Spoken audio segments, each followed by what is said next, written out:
जय श्री केदारनाथ दोस्तों। स्वागत है आपका अपने चैनल पे। मैं हूं आपका होस्ट राहुल। कहते हैं कि सनातन धर्म में चार धामों के दर्शन करने चाहिए। चार धाम के दर्शन लोगों के करने काफ़ी मुश्किल हो जाते हैं अपने जीवन काल में। इसलिए उत्तराखंड के चार धामों की यात्रा करते हैं, जिनमें गंगोत्री, यमुनोत्री, केदारनाथ और बद्रीनाथ शामिल हैं। अधिकतर लोग केवल केदारनाथ और बद्रीनाथ के दर्शन के लिए ही जाते हैं। तो मैं इस वीडियो में आपको केदारनाथ कैसे जाया जाए, कैसे पहुंचा जाए, क्या उसमें खर्चा होगा, कैसे रहा जाएगा और कैसे उनका रास्ता होता है, वो सब कुछ मैं आपको इस वीडियो के माध्यम से आपको बताऊंगा। जानकारी अगर आपको अच्छी लगी हो तो इसको शेयर करें, लाइक करें, कमेंट्स करें, और आपका किसी भी तरह के प्रश्न हो तो आप कमेंट सेक्शन में अवश्य लिखें। केदारनाथ जाने के लिए लोगों के मन में सबसे पहले प्रश्न आता है कि कब जाया जाए, कब उसका सही समय होता है। कहते हैं कि भगवान के दर्शन के लिए कोई भी उचित समय नहीं होता। जब भी भगवान का बुलावा आता है, महादेव का बुलावा आता है, तो स्वयं के स्वयं आपके रास्ते खुद ब खुद बनते चले जाते हैं। तो केदारनाथ जाने के लिए वर्ष में केवल 6 महीने का ही वक्त मिलता है जाने का, और 6 महीने वो केदारनाथ बंद होता है। तो जो उनका केदारनाथ जाने का जो समय होता है वो मई से लेके अक्टूबर नवंबर तक का होता है। मई में कपाट खोल दिए जाते हैं क्योंकि उस समय का बर्फबारी बंद हो जाती है, मौसम सामान्य हो जाता है। तो केदारनाथ के जो कपाट हैं इस वर्ष 6 मई को खोला जाएगा। तो 6 मई से आम जनता के लिए भी खोल दिया जाएगा ताकि सभी अपने बाबा के दर्शन कर सकें। केदारनाथ कैसे पहुंचा जाए? केदारनाथ जाने के लिए सबसे पहले आपको उत्तराखंड पहुंचना होगा। उत्तराखंड में हरिद्वार, ऋषिकेश और देहरादून से आप रिजर्व टैक्सी से बस के माध्यम से जा सकते हैं। आप भारत के किसी भी शहर में रहते हो तो आप सबसे पहले सीधे उत्तराखंड पहुंचिए। उत्तराखंड में हरिद्वार, ऋषिकेश या फिर देहरादून पहुंच सकते हैं।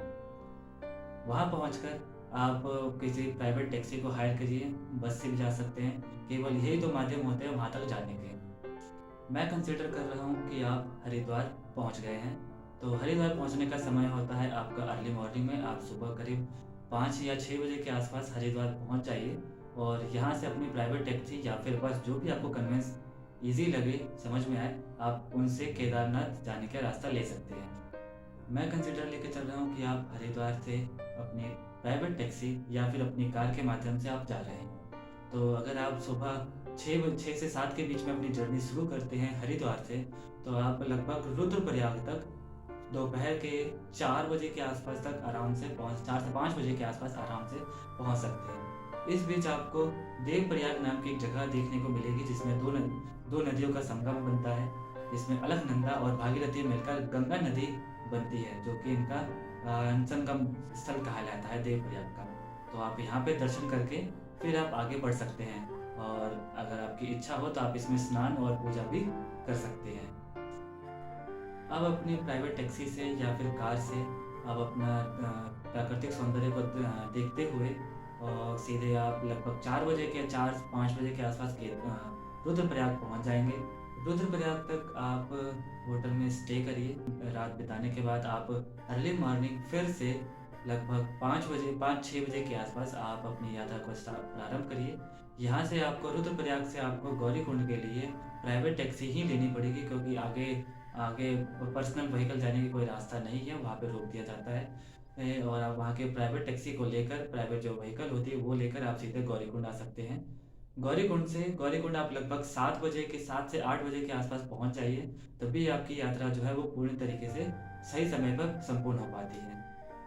तो मैं लगभग 8 बजे के आसपास आपको कंसिडर लेके चल रहा हूँ कि आप 8 बजे तक गौरीकुंड पहुँच गए हैं। गौरीकुंड में माता गौरी का एक छोटा सा टेम्पल है, जो कि लगभग हूबहू केदारनाथ जैसा ही बनाया गया है। आप उसके दर्शन करिए, और वहाँ पे एक गर्म कुंड भी है। हो सके तो अगर आपको उसमें स्नान करने का मौका मिले तो आप उसमें स्नान करिए, नहीं तो आप अपने हाथ पैर धोकर आप वहाँ से जा सकते हैं। आप गौरीकुंड से चलना प्रारंभ करते हैं लगभग 8 बजे से।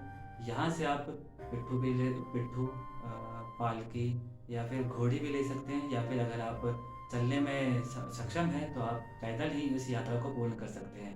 इस यात्रा को पूर्ण करने में आपको लगभग 8 घंटे के आसपास का वक्त लग सकता है, क्योंकि खड़ी चढ़ाई होने के कारण लोग यहाँ रुक रुक कर आराम आराम से और प्राकृतिक सौंदर्य का दर्शन करते हुए चलते रहते हैं, जो कि आप मेरे साथ में यहाँ वीडियो में देख रहे होंगे कि किस तरह के आपको नज़ारे देखने को मिलेंगे यहाँ पे आपको। तो आप लगभग 4 बजे के आसपास, 4 से 5 बजे के आसपास फिर केदारनाथ पहुंच जाते हैं। केदारनाथ में आप हो सके तो वहाँ के गेस्ट हाउस को पहले से ही बुक कर लीजिए।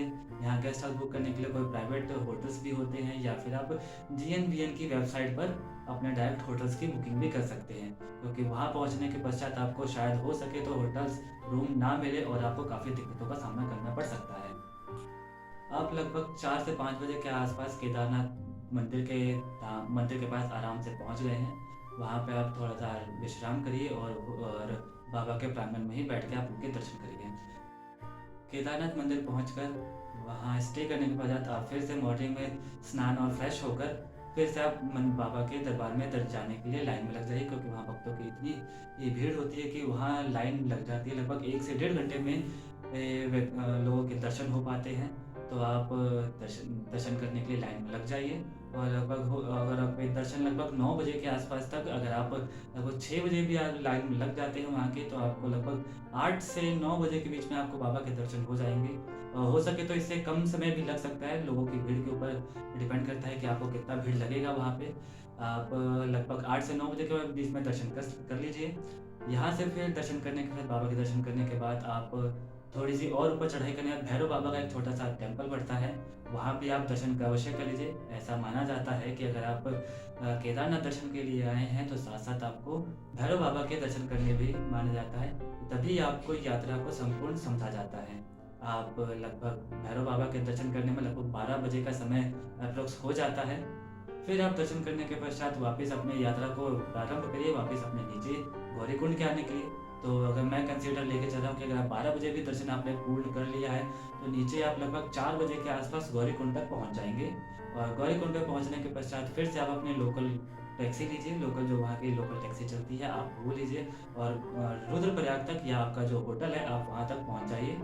लगभग ऐसा करने में आप लगभग 5 साढ़े 5 बजे तक अपने होटल रूम तक पहुँच जाते हैं, और आपकी यात्रा यहीं पे समाप्त हो जाती है। बजट इसमें कैसा रहेगा वो मैं आपको बताता हूँ। मैं कंसिडर लेके चल रहा हूँ कि आप हरिद्वार में 4 लोगों के साथ हैं। 4 लोगों का खर्चा अगर आप टैक्सी का माने तो लगभग 15 से 18,000 रुपये तक का ये चार्ज करते हैं, क्योंकि ये पूरी बुकिंग लेके चलते हैं एक दोनों साइड से आना जाने का, और जो आप स्टे वहाँ पे करेंगे, जो आपको वक्त लगेगा वो पूरे दिन का अपना किराया जोड़ कर लेते हैं। तो लगभग 15 से 18 या मैक्सिमम 20,000 तक के आसपास का खर्चा लेके चलता है। अगर आप 4 लोग जा रहे हैं तो ये किराया आप लोगों में बार बार आपस में डिवाइड हो जाएगा। डिवाइड होने के पश्चात एक व्यक्ति पर लगभग 5,000 रुपये का आसपास लगभग का खर्चा एक टैक्सी का किराया आता है। अब बताता हूँ कि होटल का किराया कितना लगेगा। होटल का किराया लगभग डबल बेड का 1,000 रुपये के आसपास आपको मिल जाता है।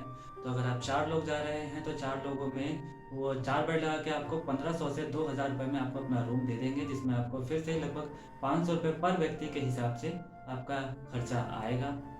फिर जो लोकल टैक्सी होती है वहाँ की किराए में लगभग 30 रुपये पर व्यक्ति के हिसाब से वो अपना किराया चार्ज करते हैं, जो कि आपको रुद्रप्रयाग से गौरीकुंड तक लेके जाते हैं। तो खाना खाते हुए जाते हैं, होटल में हो गया या रास्ते पे हो गया, कहीं भी खाते हुए, तो मैं पर व्यक्ति के हिसाब से मान के चलूँ तो लगभग 2,000 रुपये का व्यक्ति 4 दिनों में, लगभग ये 4 दिनों के टूर में वो अपना 2,000 का खाना खा लेता है। कुल मिलाकर देखा जाए तो पर व्यक्ति के हिसाब से 2,000 रुपये आपके पड़ जाते हैं, 5,000 रुपये पड़ जाते हैं आपके टैक्सी के, 500 रुपये हो जाता है आपका होटल का किराया 1 नाइट का चार्ज में, और 2,000 रुपये एक व्यक्ति अपने खाना खाने में लगा ही लेता है। तो टोटल मिला के हो जाता है आपका 5,000, 2,000 और लगभग 500, लगभग 7,500 रुपये पर व्यक्ति के हिसाब से आपका लगभग खर्च इतना बैठता है। तो इतने बजट में या आप अपने पूरी केदारनाथ की यात्रा संपूर्ण कर सकते हैं। वीडियो अगर आपको अच्छी लगी हो तो आप वीडियो को कमेंट करें, लाइक करें, शेयर करें और सब्सक्राइब करें। अगर आपका किसी तरह का प्रश्न रह गया तो आप कमेंट सेक्शन में जाकर अपने प्रश्न पूछ सकते हैं, या फिर इससे इन्फॉर्मेशन और भी चाहिए तो वो भी मुझे बता सकते हैं कि आपको अगली वीडियो की किस चीज़ पे आपको चाहिए।